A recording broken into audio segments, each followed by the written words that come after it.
자, 오늘 말씀의 제목은 이 땅에 살면서도 하늘의 복을 누리는 방법. 한번 읽어보겠습니다. 시작. 네, 다시 한번 시작. 네, 마태복음 5장 넘어가서 1절부터 16절까지 보겠습니다. 예수님이 그 무리들을 보시고 그 산에 올라가셨다. 예수님이 앉아 계시는데 그분의 제자들이 예수님께 나와왔다.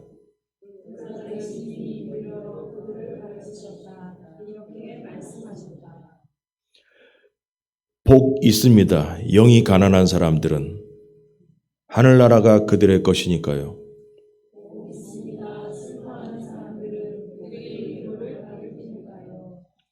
복이 있습니다. 온유한 사람들은 그들이 땅을 물려받을 테니까요.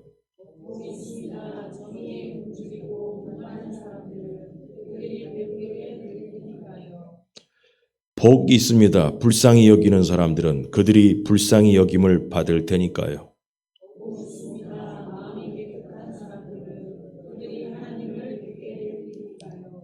복이 있습니다. 평화를 일구는 사람들은 그들이 하나님의 아들, 딸이라 불릴 테니까요.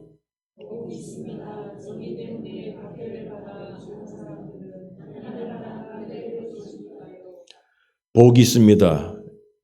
여러분은 사람들이 여러분을 비방할 때, 박해할 때, 여러분을 거슬러 거짓으로 온갖 악한 말을 할 때는요, 나 때문에 말이에요.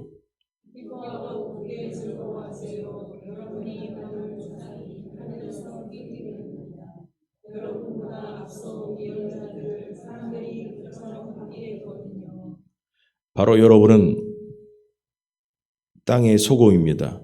소금이 그 맛을 잃어버리면 무슨 수로 짠맛을 되찾겠어요.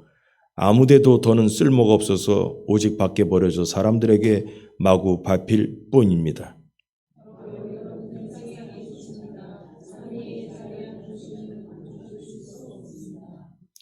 또 사람들은 등잔불을 밝혀서 그것을 바가지로 덮어두지 않습니다. 등잔대 위에 올려둡니다. 그러면 그것이 집에 있는 사람들 모두에게 빛을 비추어 줍니다. 이와 같이 여러분의 빛을 사람들 앞에 비추어 주어야 합니다. 그래야 사람들이 여러분의 선한 일들을 보고서 하늘에 계신 여러분의 아버지께 영광을 돌리게 될 것입니다. 아멘.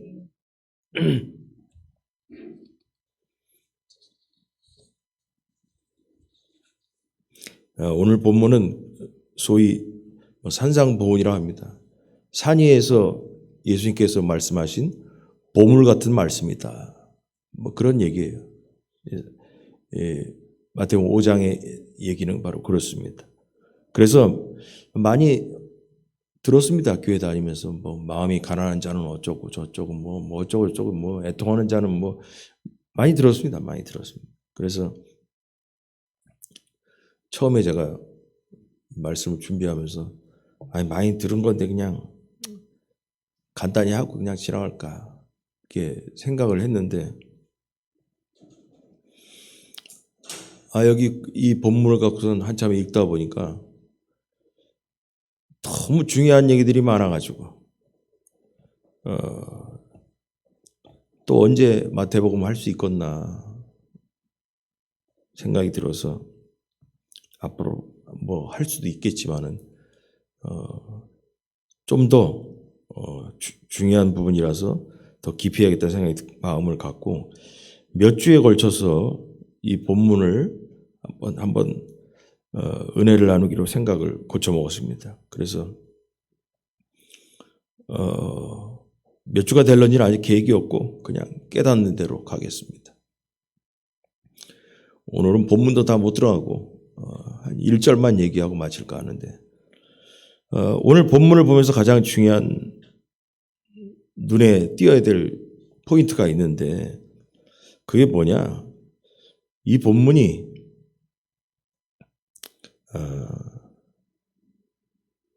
예수님께서 누구에게 하신 말씀이냐라는 거예요. 전에는 이 생각을 못하고 살았어요. 그냥 예수님께서 산 위에서 사람들에게 설교했는가 보다 이렇게 생각을 했는데 이거 내용을 보면서 그동안 성경을 너무 그냥 쉽게 봤구나라는 생각을 했습니다. 예수님께서 누구에게 산 위에서 설교하신 말씀입니까? 설교 또 가르침이실까? 이렇게 했는데, 자, 여기 보겠습니다. 여기 노란 줄은 우리가 전에 쓰는 개역개정 성경이고, 요 밑에는 요새 우리가 보는 새한글 성경입니다. 근데 여기 특징이 보면은 예수께서 무리를 보시고 무리를 봤단 말이에요. 무리를 보시고 산에 앉으시니 제자들이 나왔다라는 거예요. 여러분, 무리가 있고 제자들이 나왔다는 거예요. 그냥 생각할 때는 무리들이 있으니까 무리들이 예수님 앞에 나온 줄 알았더니 무리들이 있었는데 앞에 나온 사람들은 제자들이었다. 그래서 입을 열어 가르쳐 이르시되 이렇게 나왔어요. 근데 요새 성경, 새한글 성경에 예수님이 그 무리들을 보시고 그 산에 올라가셨다. 예수님이 앉아 계시는데 그분의 제자들이 예수님께 나왔다. 그러자 예수님이 입을 열어 그들을 가르치셨다. 이렇게 말씀하셨다. 자, 여기서 소리가 너무 큰가? 울리는데 조금만 줄이세요. 예. 여러분, 여기서 중요한 이제 시작점이 되는 거예요. 예를 들어서 내가 누구에게 얘기하고자 하느냐에 따라서 내용의 의미가 달라져요. 의미가 달라져. 그리고 여기에 이 뜻이 뭘까요? 왜 무리를 보셨는데 무리들이 앞에 나와야 되는데 제자들이 나왔다. 이게 무슨 말인가? 그래서 원어의 뜻을 찾아보니까 이게 바로 이거예요.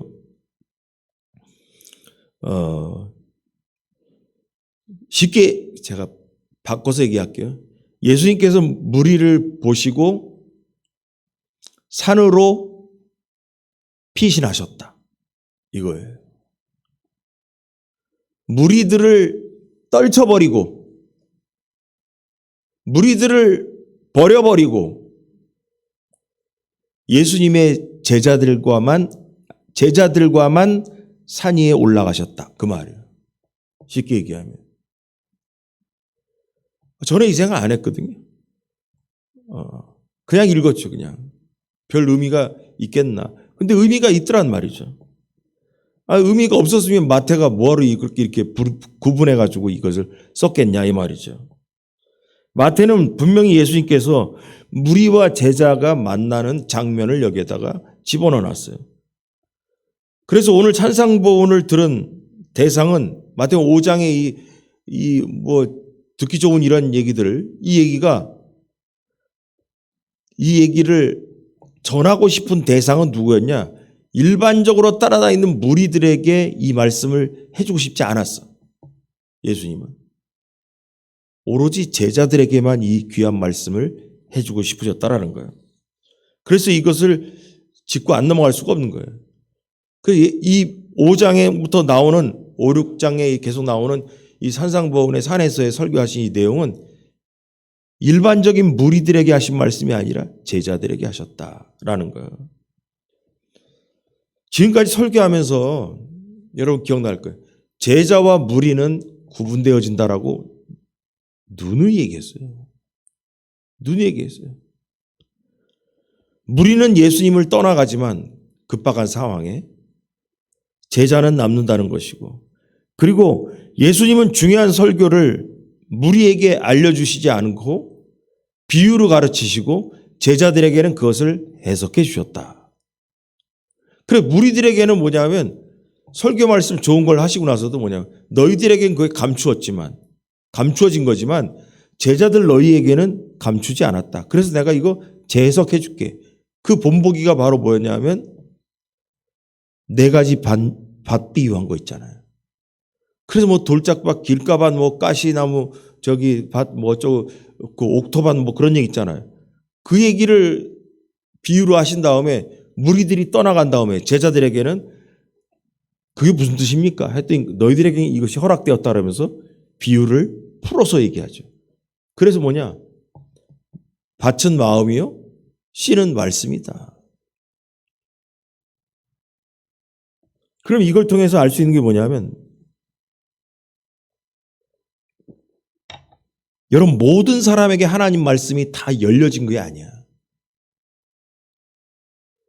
그럼 이걸 쉽게 얘기해도 뭐냐면 이런 거예요. 교회를 다녀도 있잖아요. 교회 안에는 무리가 있고 제자가 있는 거예요.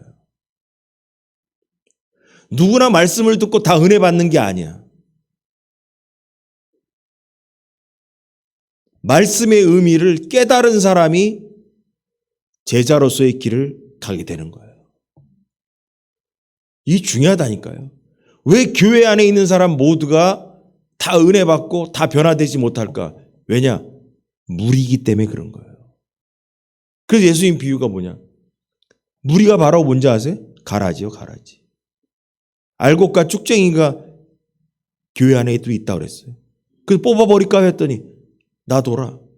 그 가라지 뽑다가 알곡도 같이 뽑힐 수 있다고. 왜냐하면 사람이기 때문에 있잖아요. 시험 들 수 있어. 시험 들 수 있어. 다 쭉정이들은 다 교회 밖으로 내쫓아야 될 거 아니에요? 그 말이나 마찬가지. 그러나 뭐냐? 그거 뽑다가 알곡도 마음에 상처를 받을 수 있어. 그냥 놔둬. 심판날에 주님이 알아서 하신다. 라는 거죠. 그래서 이 본문을 보면서 마태가 지금 또 무리와 제자를 나누고 있구나. 그렇다면 더 들어가서 알겠다. 그럼 예수님께서 지금 12제자, 그럼 제자를 대상으로 설교를 하셨다 그러는데 그러면 12제자가 지금 다 모여 앉아 있느냐? 이걸 또 얘기를 해야 되는 거야. 이런 생각 못하고 살았어요. 아니면 여기 나와 있는 제자는 다른 사람들인가? 결론적으로 답을 얘기하면 12제자를 말하지 않는다라는 거예요. 12제자를 말하지 않는다라는 거예요. 왜냐하면 마태복음을 지금까지 1장부터 4장까지 해왔잖아요. 해오면서 지금까지 순서를 보면 예수님 지금까지 제자를 선택하신 게 4명만 불렀어요. 지난주에 우리 배웠어요. 그 뭐냐면 4장에 보니까 광야에서 40일 동안 금식 기도한 다음에 마귀한테 시험 받으시고 나서 그리고 나서 성경 구절을 보면 이때 예수께서 기도하러 가시고 산으로 가서 밤새도록 하나님께 기도하시고 밝으면 그 제자들을 부르사 그 중에 12를 택하여 사도로 택했다라고 했는데 누가복음에 12를 택한 이야기가 있는데 오늘 본문에 보면은 본문 우리가 배운 데 보면은 4장에 보면 예수께서 갈릴리에서 두루 전하시다 그들의 회당에서 가르치며 청복음을 전파하고 어쩌고 하는데 어쩌고 하면서 요 얘기를 하고 그러는데 여기서 나온 제자들이 있잖아요. 베드로의 형제와 또 요한의 형제 2명 세베대 아들 그 둘씩 지금 현재 예수님의 제자는 4명밖에 없는 상태예요. 4명밖에 없는 상태. 그런데 여기서 나오는 이 제자들은 뭐냐면 아직 4명밖에 안 불렀는데 제자들이 나왔다. 이 얘기는 바로 뭐냐? 더 많은 제자들을 얘기하는 거예요. 4명이 포함된 더 많은 제자들. 그러니까 뭐냐? 12명도 넘어.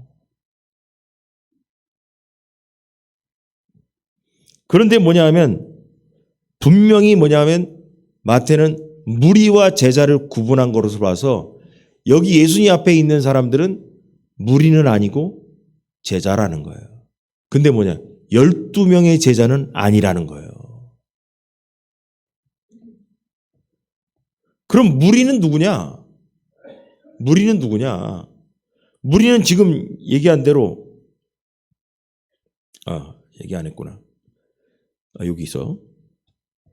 지금 앞에 4장에서 배운 바에 의하면 예수님에 대한 소문이 나가지고 예수님의 3대 사역이 뭐라 했어요? 가르치고 복음을 전파하고 그래서 교육, 복음 전파, 그 다음에 뭐냐면 치유. 이 세 가지가 예수님이 하신 3대 사역이다. 그래서 현대교회도 이 세 가지를 가르쳐야 된다. 근데 여기서 중요한 게 뭐냐 하면 말씀을 가르치는 거예요. 말씀을 가르치고 복음을 전파하고 마지막에 고치시고 나왔잖아요. 이 세상을 고치는 것보다 더 중요한 게 뭐냐? 복음을 전파하는 게 앞서가야 된다라는 거예요. 그랬더니 그 소문이 나가지고 많은 사람들이 앓는 자, 병에 걸려서 고통당하는 자, 귀신 들린 자, 간질하는 자, 중풍병자를 데려오니 그들을 고치더라. 그래서 어쩌고저쩌고 해가지고 수많은 무리가 따르니라. 여러분, 여기서의 무리는 제자가 아니에요. 이 무리는 누군지 아세요?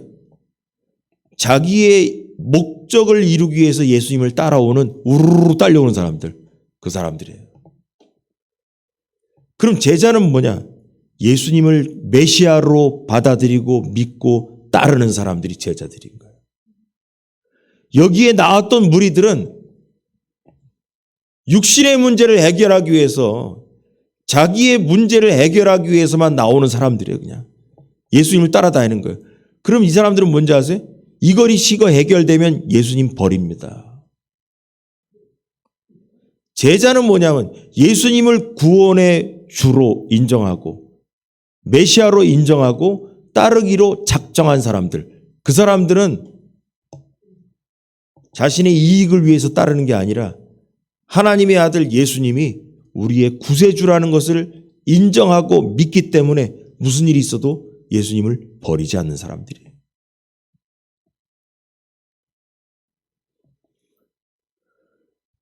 그래서 지금 제자들은 병들을 모든 병과 약한 것을 고치시니 이것을 바라고 따라온 제자들이 아니라 복음을 보고 따라온 사람들이라는 거야.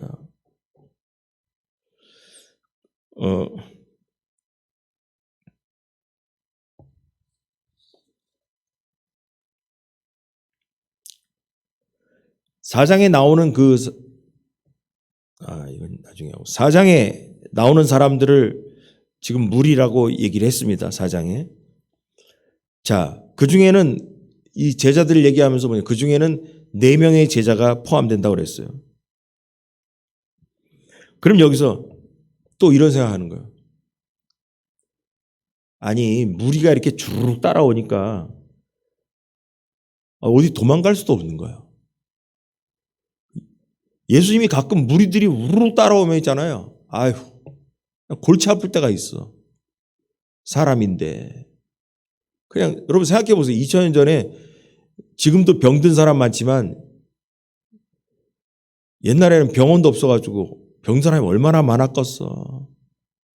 그 예수님 만나면 다 저기 치료된다니까 얼마나 많이 따라갔어.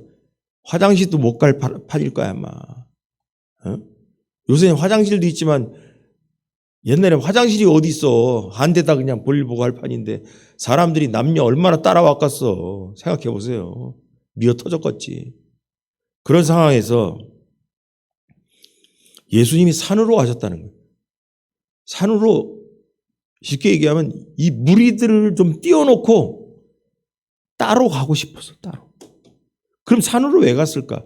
굳이 산으로 왜 갔을까? 여러분 성경에서 있잖아요. 산으로 간다는 의미는 뭔가 하나님 만나러 가는 분위기가 있어요. 여러분 시내산에 가서 모세가 산에 가서 하나님 말씀 받잖아요. 또 엘리야도 산에 가서 돛 닦고 앉았어요. 말 그대로 돛 닦고 앉았는 거야. 기도하고. 그 다음에 뭐냐? 예루살렘에 있는 성전이 있잖아요. 성전 터가 시온산이라는 터에 앉아 있는 거라 성전이. 그래서 뭐냐면 산에 간다는 것은 바로 뭐냐? 하나님 만나러 가는 것과 같고 말씀이 선포되는 곳이고 그런 의미가 있는 거예요. 그럼 구약의 모세가 산에 올라가서 하나님 말씀을 받은 것처럼 예수님은 산에 올라가서 제자들에게 복음을 하늘나라의 복음을 선포하시는 거예요. 이 의미가 있는 거예요. 그래서 예수님이 광야에서 제자들에게 가르친 게 아니라 산 위에서 말씀을 가르치신 거라 이것입니다.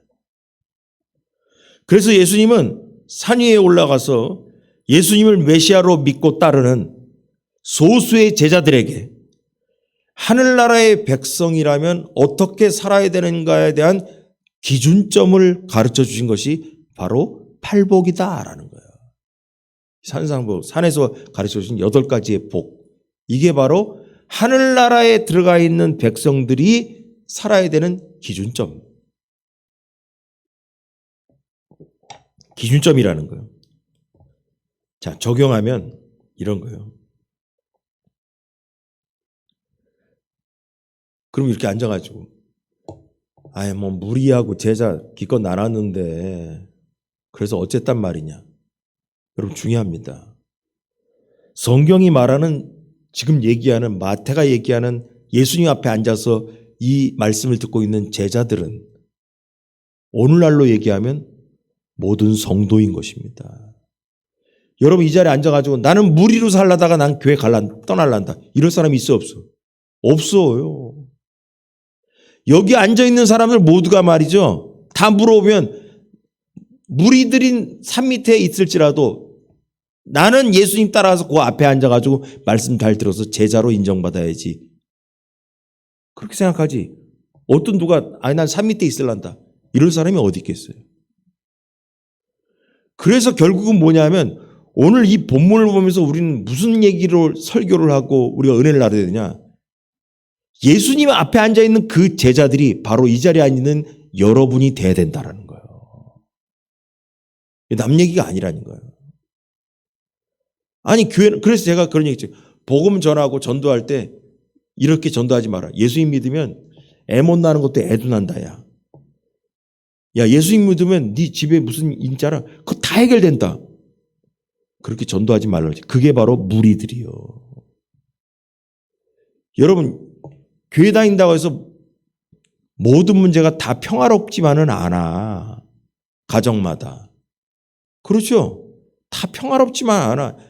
육신을 갖고 있는 이상 이런저런 문제가 다 있어요. 교회 다녀도 환자들이 얼마나 많은데 환자들이. 왜냐? 육신이 있기 때문에. 육신은 늙으면 고장나는 거고 고장나면 죽는 거고 그게 이거 순서잖아요. 순서. 안 고장나봐. 안 늙어봐. 그럼 어떻게 되겠어 이 세상이. 그러니까 우리는 다 뭐냐 하면 육신을 갖고 있는 이상 우리는 그 길을 갈 수밖에 없다라는 거예요.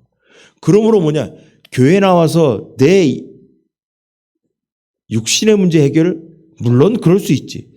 그러나 우리가 주님을 만나는 이유는 바로 뭐냐 하면 죄를 해결해야 되는 거예요. 여러분 육신의 문제 병을 치유했다고 해서 천국 가는 게 아니야. 우리의 죄의 문제를 해결해야 천국 가는 줄 믿으시 바랍니다. 그럼 제자는 누구냐? 죄를 해결하러 주님을 만나러 나오는 사람이 제자인 거예요. 무리처럼 예수님 만나러 나오는 이유가 내 직장 문제 해결해 주세요. 내 병을 치료해 주세요. 여러분 이게 다가 아니야. 물론 그런 것도 치유함을 받아야지. 그러나 우리의 본래의 본업이 뭐냐? 하나님의 아들 예수 그리스도를 만나서 우리의 죄의 문제를 해결하고자 매달린 사람, 그 사람이 바로 제자인 것입니다. 그러므로 우리 중에 무리로 살다가 이 세상을 떠나기 위해서 교회 나온 사람 아무도 없어요. 자신이 필요해서 자신의 이익을 위해서 교회를 다니다가 천국도 못 가고 인생 끝나려고 하는 사람이 어디 있겠습니까? 그러므로 뭐냐? 성도는 다 제자가 돼야 되는 겁니다. 그래서 예수님은 수많은 무리 중에서 제자들이 나오기를 원하십니다. 그 제자들에게 말씀도 비싼 말씀 주고 싶은 거예요. 꼬부쳐놨던 말씀 주고 싶은 거예요. 야 이거 비싼 얘기인데 저 무리들은 저 산 밑에 있고 니들만 여기 따로 내가 비싼 말씀 내가 줄게. 그게 바로 뭐냐? 하나님 나라의 백성에 주어지는 기준점을 얘기해 주신 거예요. 그래서 먼저 무리와 제자들을 분리하시고 예수님께서 말씀하시는 복이 무엇인가를 가르쳐 주신 거예요. 야, 세상 사람들이 있잖아. 무리들은 복이, 이걸로 얘기하면 육신이 건강한 것이 복인 줄 알지. 야, 돈 많은 게 복인 줄 알지? 근데 내가 가르쳐 줄게. 하나님 나라의 복은 달라. 이게 오늘의 얘기인 거예요.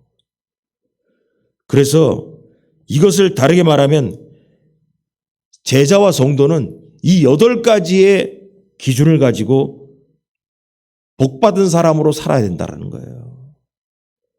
이 본문은 제자들에게 알려주신 첫 번째 교육인 것입니다. 첫 번째로 가르치고 싶었던 예수님의 이야기. 세상 사람이 말하는 복과 내가 말하는 복은 달라.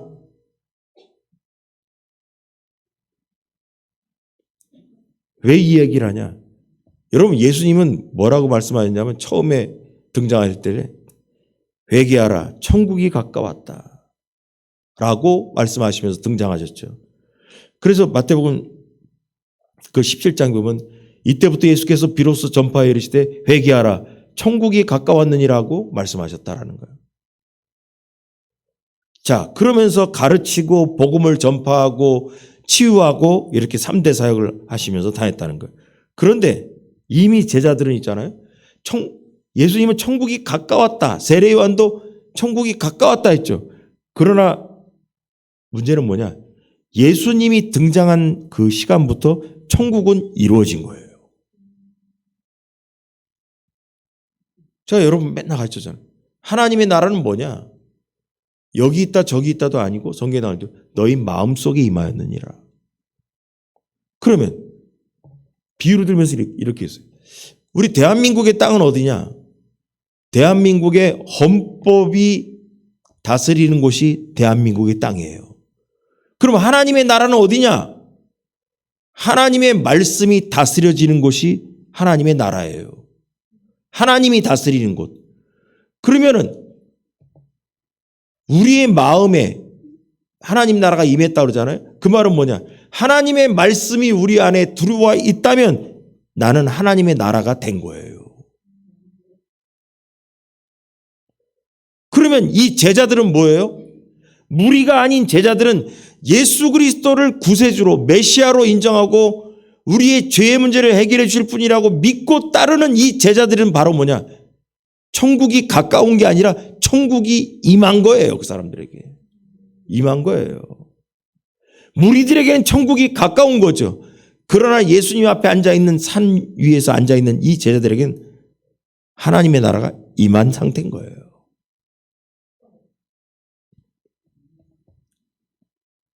이미 천국 안에 들어간 것입니다. 여러분, 이 본문을 또 번역을 잘 보겠는데, 보겠습니다. 보면 5장 3절과 10절을 읽고 요 두 개와 밑에 있는 두 개, 위에 거는 우리 개역개정 옛날 성경, 심령이 가난한 자는 복이 있나니 천국이 그들의 것임이요. 의를 위하여 박해를 받는 자는 복이 있나니 천국이 그들의 것임이라. 천국이 그들의 것이다. 천국이 그들의 것이다. 이렇게 얘기했어요. 자, 요새 성경, 서양 성경 뭐냐? 복이 있습니다. 영이 가난한 사람들은 하늘나라가 그들의 것이니까요. 복이 있습니다. 정의 때문에 박해를 받아온 사람들은 하늘나라가 그들의 것이니까요. 이게 뭔 얘기냐? 그들의 것이다. 그들의 것이다. 그들의 것이요. 천국이 그들의 것이다. 이 말은 뭐냐? 지금 그렇다 이거예요. 지금 현재라는 거예요. 현재 하늘나라가 있다라는 거예요. 너희 안에. 있다라는 거예요. 그런데 이건 현재 진행형의, 어르신들 들으면 또 헷갈리는 게, 현재 진행형의 얘기예요. 현재 하나님의 나라가 임했다라는 거예요. 이 3절과 10절의 얘기가. 그런데 하나님 나라가 지금 임했다라는 건데, 그런데 4절, 5절, 6, 7, 8, 9절은 있잖아요. 현재가 아니야. 자, 요새 성경에 의하면 번역을 그들이 위로를 받을 거니까. 그 말은 뭐냐? 앞으로 받을 거라는 거예요. 받을 테니까요. 앞으로 위로를 받을 테니까.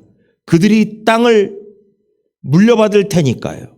배부르게 될 테니까요. 불쌍히 여김을 받을 테니까요. 앞으로 그렇게 될 거다라는 거예요. 앞으로. 근데 3절과 10절은 뭐냐? 그들의 것이니까. 근데 옛날 성경 있잖아요. 천국이 그들의 것입니다. 땅이 그들의 것이요. 또 그들이 배부르게 될 것이요. 그냥 막 써버렸어. 그래서 제가 여러분들에게 얘기한 거예요. 지금 새한글 요번에 나온 성경을 봐야 된다. 왜냐하면 요번에 나온 성경이 원어에 최대한 가까이 있었더라는 거예요.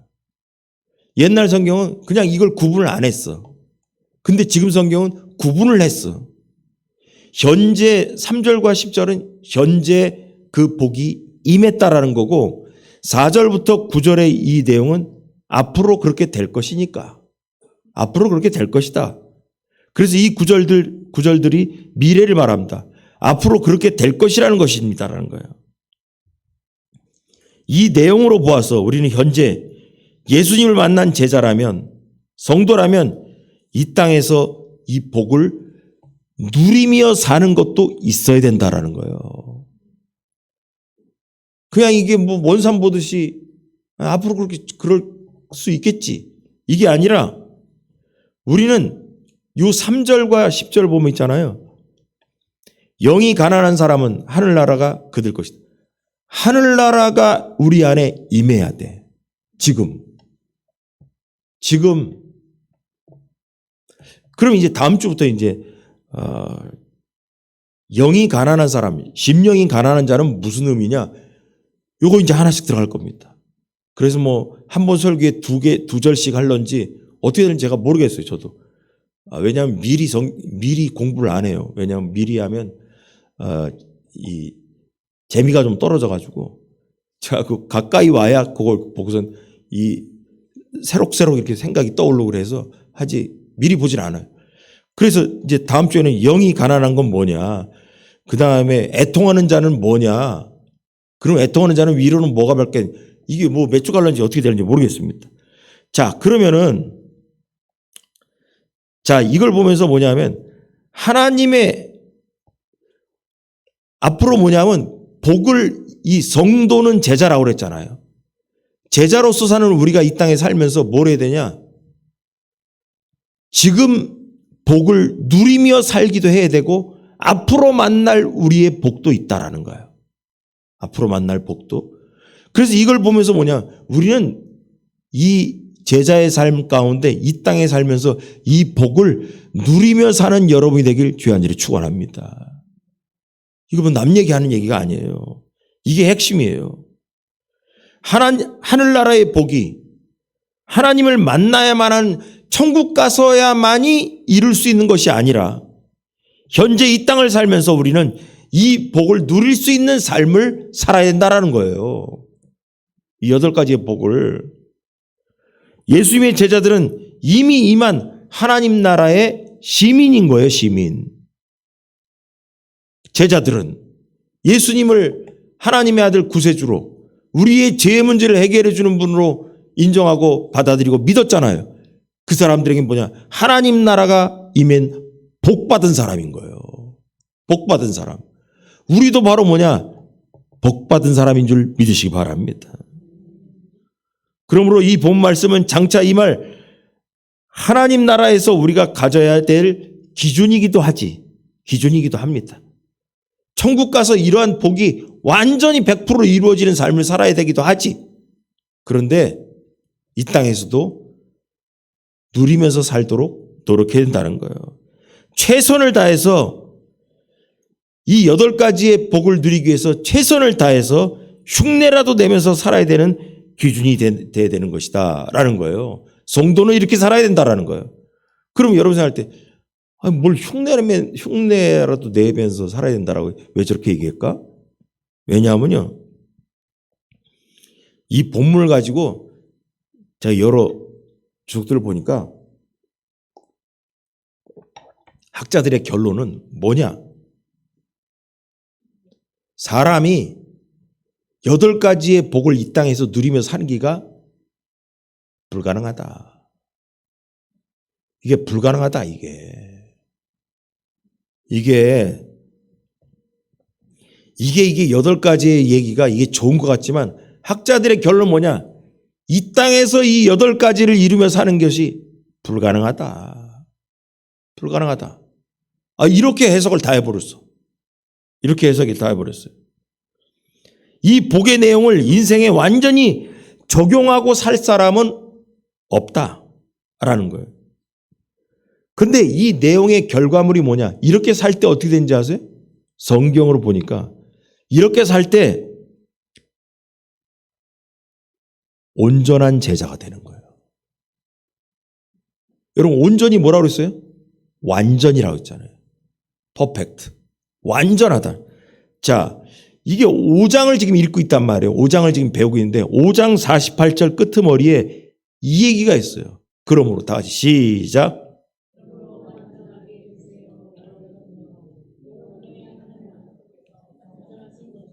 예, 너희는 온전하라. 하늘에 계신 너희 아버지처럼 너희는 온전하라. 이렇게 돼 있다고. 근데 있잖아요. 온전하라고 얘기하니까 이게 머리에 이게 잘 안 돌아왔다니까. 근데 요새 성경에는 원래 의미대로 뭐냐? 완전하라라고 번역해놨어요. 그냥 탁 오잖아, 그냥. 탁 오잖아. 온전하라는 얘기를 우리 평소에 쓰지도 않는데. 완전하라는 거예요. 하늘에 계시는 아버지처럼 우리가 이 땅에 살면서 완전할 수가 있냐? 못한다. 그래서 학자들은 이 48절이 내용이 바로 앞에 있는 8가지의 복을 누리는 사람이 하나님처럼 완전한 사람이다. 이렇게 해석을 했더라고. 그래서 우리가 하늘에 계신 아버지처럼 완전할 수 없다. 그건 맞다. 이 땅에 살면서. 여러분, 이 땅에 살면서 걱정할 것도 말고, 여러분, 눈만 뜨면 죄 짓고 있잖아요. 많잖아. 일일이 열거 안 해도. 그런데 예수님은 복받은 백성의 기준은 이렇게 살아야 되는 것이다라고 12명의 제자들을 만나기 전에 처음에 딱 먼저 산에 올라가서 이것을 가르쳐 주신 거예요. 이게 중요하기 때문에. 야, 복이 이런 거야. 예수 그리스도 나를 메시아로 받아들인 너희들에게 주어진 복이라는 것은 이런 거야. 이렇게 살아야 너희에게 복이 임하는 거야. 라고 가르쳐 주신 거예요. 그렇게 살려고 노력하라는 거예요. 이러한 복을 받기 위해서 너희들 살라는 거예요. 하나님 나라의 백성들이 사는 기준을 알려주심으로써 이 땅에 살면서 그렇게 노력하라고 얘기하는 거예요. 그래서 예수님의 제자들은 감옥도 가는 거예요. 그래서 예수님의 제자들은 의를 위하여 핍박받기도 하는 거예요. 왜냐? 예수님이 만나자마자 그게 복이단다 가르쳐 주셨기 때문에. 그래서 예수님의 제자들은 돈 벌어 다니지 않으셨어요. 오로지 뭐냐? 예수님이 가르쳐 주신 그 복을 누리기 위해서 살았던 거예요.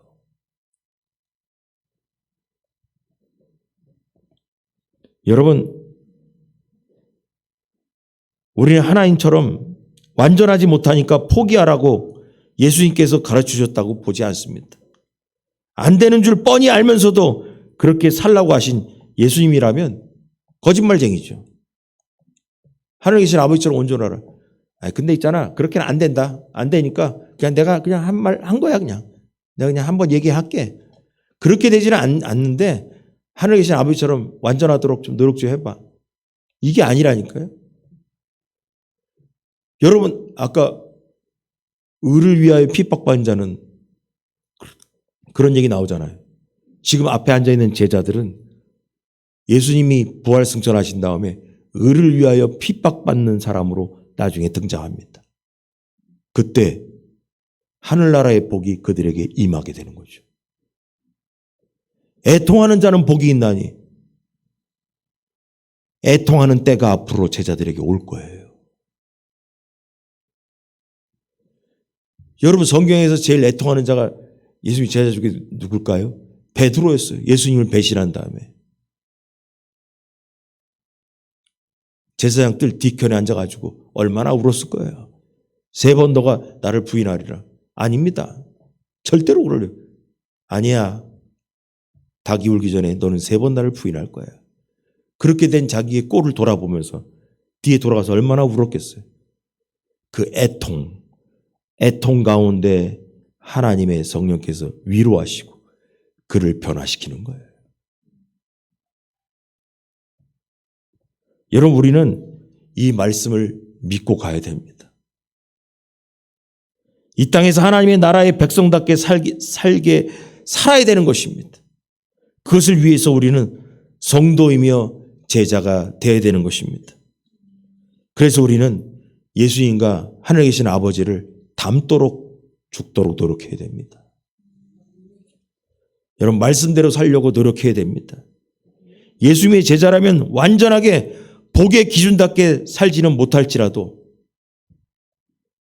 죽어라 노력해야 됩니다.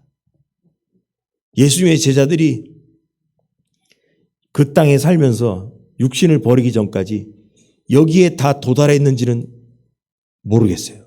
각각의 사람들마다 있겠지만 여러분, 우리는 그것을 보면서 예수님의 제자, 예수님 앞에 앉아있는 그 제자 중에 우리가 예수님의 앞에 앉아있다고 생각하시기 바랍니다. 우리는 그 복을 누리기 위해서 정말 예수님을 가까이 만나는 마음으로 앞으로 주어지는 이 말씀을 깊게 받아들이기 바랍니다. 저도 기대됩니다.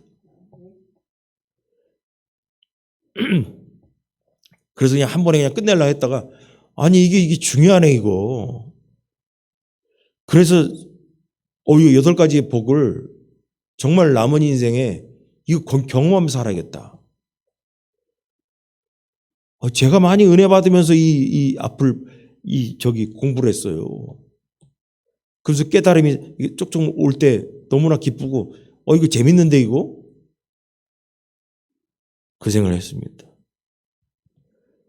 여러분, 이렇게 죽도록 우리가 노력하며 살 때, 이 땅을 떠날 때 비로소 우리가 하나님의 완전하심을 어느 정도 닮아 있는 것을 깨닫는 순간이 올 것입니다.